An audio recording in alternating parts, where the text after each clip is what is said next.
Bonjour et bienvenue dans les vidéos de BB27000. Aujourd'hui, je vais vous parler d'une chose, ce qu'on appelle les études de ligne. Alors les études de ligne, ça c'est un gros classeur, vous voyez, il y a plein de documents dedans et ça m'accompagne à chaque fois que je pars en déplacement à droite à gauche. En fin de compte, dedans, il y a très exactement des feuillets comme ça. On va les voir en détail un peu plus loin. Une étude de ligne, à quoi ça sert? On va revenir sur une autre notion. Qu'est-ce qu'il faut à un conducteur de train pour conduire un train? Alors c'est très simple, il lui faut un permis pour conduire un train, ce qui s'appelle une licence, là c'est la mienne, et il lui faut des attestations complémentaires, c'est ce document avec ma photo. On en parlera un autre jour.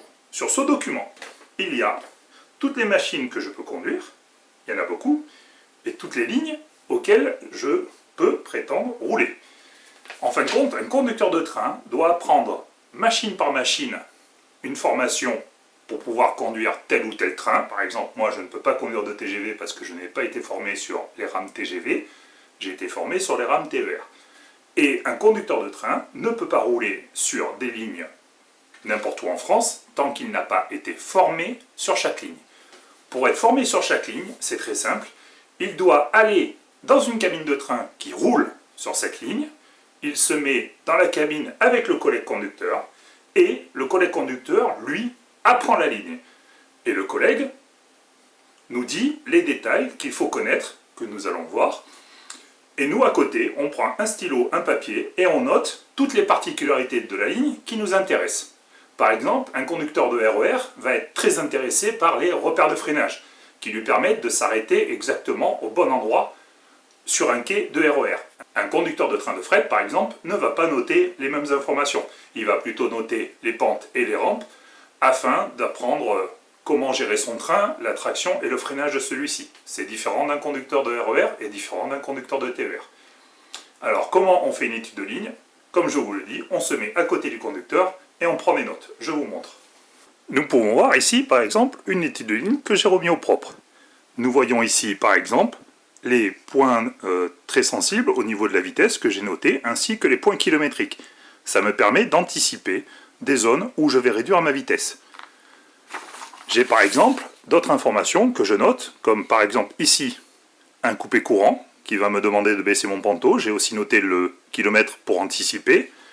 Et j'ai des codes que j'ai fait moi-même pour éviter des erreurs de direction.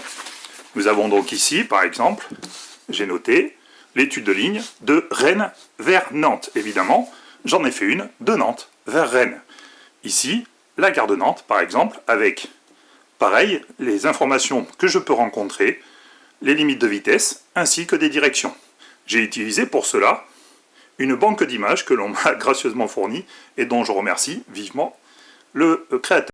Alors, évidemment, tous les conducteurs de train ne conduisent pas tout le temps avec une étude de ligne à côté de soi.